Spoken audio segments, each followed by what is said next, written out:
It's the Instructional Design Lady. Thank you for choosing to join me today for my first video podcast. I mostly do my podcasts in audio form, but I am testing the waters and seeing if I can do video and audio simultaneously. So thank you for joining me. Today, I'd like to introduce you to a new tool that I discovered. I was listening to one of my favorite YouTube influencers, Miss Eileen Smith, and on one of her Twitch lives, she had a guest that introduced a new app called Video Ask. So let's take a look at it. All right, so you log in. Let me increase my window so that way we can see it. And let's go to Video Ask. Okay, and it's the first one. And it pops up like this. And you can sign up, so it's free, but if you want more of the integrations, then you have to pay, as with most tools. All right, so I am teaching a course on reading. And I wanted to use this tool to increase my presence in the class. So if a student were to log on, they would feel that I'm there, even if I'm not there. So with this tool, you can create a flow. So it's a video chat bot. It's a video chat bot that allows you to create a flow that you want your learners to follow, that builds in that engagement. So here I say, welcome to the course, and I'm introducing myself as the instructor, and I ask them, what is your name? So they can choose to do a video, an audio, or a text. So they can type their name. Okay. And once they do that, they hit submit. So it takes them to the next.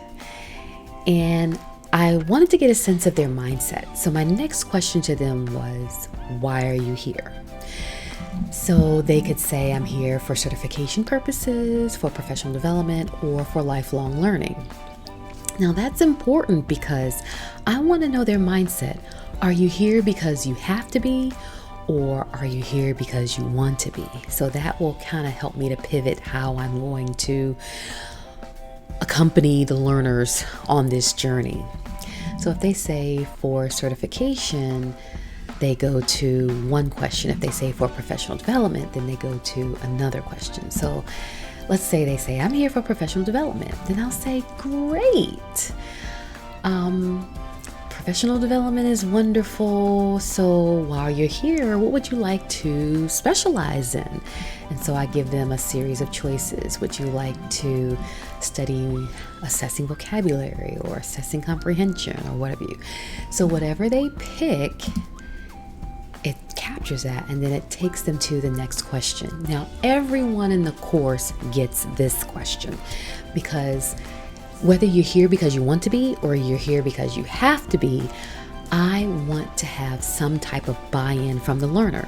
So the way that you can get that buy-in is by asking them to set a goal for themselves. So setting a learner goal gives me that linchpin where I can at least hook the reluctant learners in and say, okay, I'm here because I have to be, but while I'm here, maybe I can do this as a learning goal. So they choose their learning goal. And then once they've done that, I'll say, well, thank you so much for your engagement and your time. So I don't want this to be too overwhelming. And so they can say, thank you, nice to meet you, again, via video, audio, or text. And they can just say, thank you. And then call it a day. So, all done. Thank you for answering. I get an email notification letting me know that someone just responded. So I have human 54321. Now, some of these humans are not real because I did it as a test with my friends prior to sending it out. So I can actually look at the results and see, hey, they told me their name. And then I could see the next response. Oh, they're here for professional development. Oh, they would like to assess vocabulary. And they are focusing on course learning outcome number 3. So this gives me more insight on the learners. And at the same time, I get to have more presence with them. So if I were to actually look at the layout of this, you can see we have the first video of me introducing them. Now I had to do a series of 7 videos because the different types of interactions that I wanted required me to pose another interaction. So the first one, I'm introducing myself, what is your name? And they automatically jump to the second video. And I say, it's a pleasure to meet you. So why are you taking this course? Now, if they're taking it because they have to for certification, then they jump to video 5. If they take it for professional development, they jump to video 6, and this is where they can choose, oh, I want to know more about reading assessment, or I want to know more about comprehension. Or if they choose, I'm here as a lifelong learner, they jump to video 7, and I'm like, yes, fantastic. So you're here for lifelong learning. Now, when I first did it, I did it as, hello, what's your name? Then it goes, it's a pleasure to meet you. While you're in this course, set a goal for yourself. And I'm like, oh, but I needed these interactions.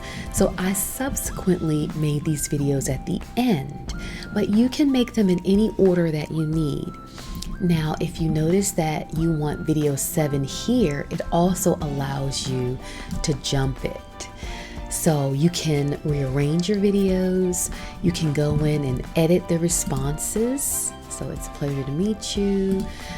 You can go in and edit the format. Let's say I don't like this video, I can edit, and it lets you see what it looks like. It even lets you see what it looks like on a device. So it's highly responsive.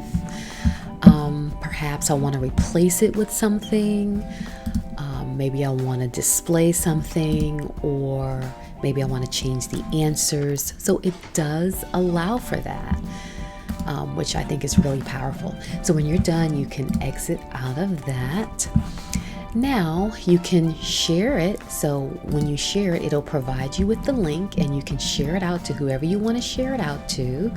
Now, because it is private, like if I go here to the settings, you will see make all responses shareable. No, by default that is not activated, especially for me in a course given FERPA. I don't want student privacy breached, so I make sure that the responses are turned off. So when viewing this, all responses will only go to me.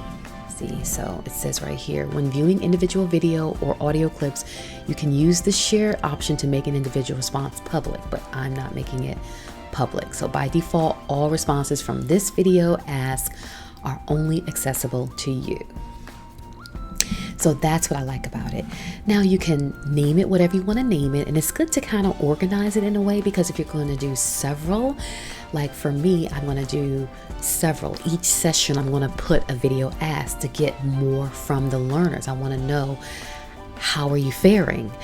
Especially now, I'm making this video in the middle of unrest in the United States. And so people are dealing with a lot of societal issues, a lot of emotional issues, financial issues. So you're here because you have to be, your job is making you be, but maybe emotionally or mentally you're not here. So I can use video asks to check in on the learners and see how they're doing, to increase my presence. And if I need to add even more of a personal touch, I can get that from the data that I'm collecting with this tool. All right, so you can name it, collect contact details. For me, I don't need to because the learners are already enrolled. I have their contact information. But if that's something that you need, you can definitely turn that on. You can add your brand, but that's gonna come at a cost. You can change the language and the colors. All right, and so you can always hit the exit button to exit out of that. And then you can come over here to I think it's this, no, I just did the settings. I wanted to come and show you the metrics. Oh, here. So these are the steps that I had to create. So there are 7 steps, and this is all of the steps. If you come to metrics, it lets you see all the engagements. All right, so 4 landed and 4 unique. Not me testing it, but 4 unique. 9 interacted, 5 answered, 4 completed.